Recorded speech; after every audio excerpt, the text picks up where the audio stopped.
नमस्कार, मैं हूं मीनू शर्मा। स्वागत है आपका मनी 9 के खास शो मनी टाइम में। तो चलिए दिन भर की बड़ी खबरों से आपको कराते हैं रूबरू। सरकार ने गैर बासमती चावल के निर्यात पर रोक लगा दी है। विदेश व्यापार महानिदेशालय ने बताया कि गैर बासमती सफेद चावल की निर्यात नीति को मुक्त से प्रतिबंधित श्रेणी में डाल दिया गया है। अब अगले आदेश तक सिर्फ उसी चावल के निर्यात को अनुमति दी जाएगी जिसके लिए पहले से सौदे हो चुके हैं और निर्यातकों के पास लेटर ऑफ क्रेडिट है। अन्य देशों को उनकी खाद्य सुरक्षा जरूरतों को पूरा करने के लिए और अन्य सरकारों के अनुरोध पर निर्यात को मंजूरी दी जाएगी। भारत के इस कदम से वैश्विक बाजारों में पहले ही महंगे चल रहे चावल की कीमतों में और तेजी आने की पूरी संभावना बन गई है।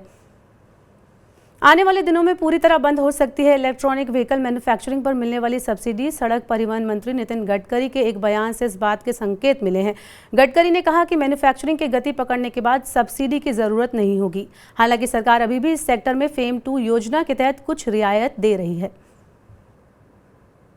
वेबसाइट, मैसेज या सोशल मीडिया पर ट्रेडिंग कॉल्स देने वालों से रहे सावधान। बाजार नियामक सेबी ने साफ कर दिया है कि रिसर्च एनालिस्ट निवेश की सलाह नहीं दे सकते। सिर्फ इन्वेस्टमेंट एडवाइजर ही निवेश की सलाह देने के लिए अधिकृत हैं। बिग प्रॉफिट बज नामक कंपनी के मामले में हुआ ये खुलासा। कंपनी के प्रॉप राइटर ट्रेडिंग कॉल्स जैसी सेवा दे रहे थे, जबकि उन्हें सेबी के पास रजिस्ट्रेशन नहीं करवाया था और ना ही ऐसा करने के लिए वो अधिकृत थे। विदेशी निवेशकों के निवेश और बैंक सहित एफएमसीजी कंपनियों के शेयरों में जोरदार खरीदारी से घरेलू शेयर बाजार में तेजी का सिलसिला लगातार छठे दिन जारी रहा। सेंसेक्स और निफ्टी ने गुरुवार को नई रिकॉर्ड ऊंचाई को छुआ। सेंसेक्स 474 अंक की मजबूती के साथ 67,571 अंक पर बंद हुआ। वहीं निफ्टी भी 146 अंक उछलकर करीब 19,980 के स्तर पर बंद हुआ। विदेशी संस्थागत निवेशकों की खरीदारी जारी है। उन्होंने बुधवार को 1,165 करोड़ रुपए के शेयरों को खरीदा है। देश के टेक्सटाइल उद्योग में संकट गहराता जा रहा है। अमेरिका और यूरोप में छाई मंदी की वजह से जून में टेक्सटाइल और अपैरल एक्सपोर्ट 11% से ज्यादा घटा है। इस वजह से तमिलनाडु में 2,200 स्पिनिंग मिलों में से करीब 1,800 मिलों ने उत्पादन बंद कर दिया है। विदेशों में घटी भारतीय उत्पादों की मांग से मिलों को भारी घाटा हो रहा है। इसलिए अब ये मिलें बैंकों से लोन चुकाने के लिए और ज्यादा मोहलत मांग रही हैं। लोगों से चंदा लेने वाले क्राउड सोर्सिंग प्लेटफॉर्म को अब जुटाई गई रकम का खुलासा करना होगा। भारतीय विज्ञापन मानक परिषद ने चैरिटेबल के कामों से जुड़े विज्ञापनों को लेकर नए दिशा निर्देश जारी किए हैं। समस्या में घिरे पीड़ितों, खासकर बच्चों और नाबालिगों की तस्वीरों का उपयोग न करने का निर्देश दिया गया है। क्राउड सोर्सिंग प्लेटफॉर्म लोगों के समूह से जानकारी, राय, चंदा इकट्ठा करने का काम करते हैं। केटो जैसे क्राउड सोर्सिंग प्लेटफॉर्म दान का 5% कमीशन लेते हैं। वैश्विक बाजारों में मजबूती के संकेत मिलने से दिल्ली सराफा बाजार में आज सोने चांदी में तेजी आई है। सोना 100 रुपये उछलकर 60,800 रुपये प्रति 10 ग्राम पर पहुंच गया। चांदी की कीमत भी 350 रुपये की तेजी के साथ 77,950 रुपये प्रति किलोग्राम हो गई। विदेशी बाजारों में सोना तेजी के साथ $1,982 प्रति औंस, जबकि चांदी तेजी के साथ $25 से ऊपर कारोबार कर रही थी।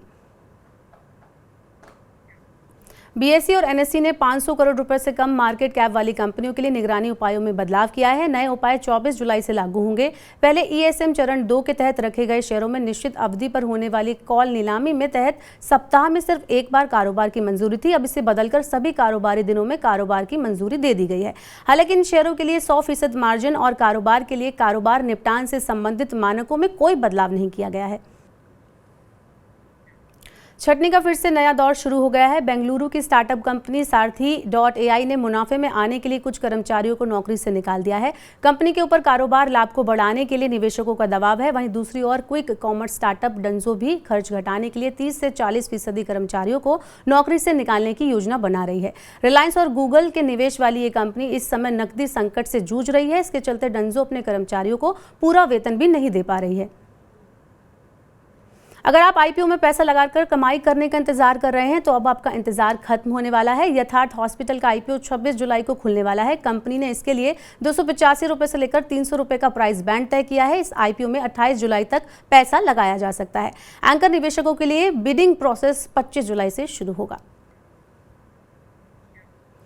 तो ये थी आज की प्रमुख खबरें। अब वक्त हो गया है आपसे विदा लेने का। आज का मनी टाइम आपको कैसा लगा, हमें कमेंट बॉक्स में अपनी राय जरूर दें। अब आपसे कल होगी मुलाकात नई खबरों और उनसे पढ़ने वाले असर के साथ। नमस्कार, शुभ रात्रि।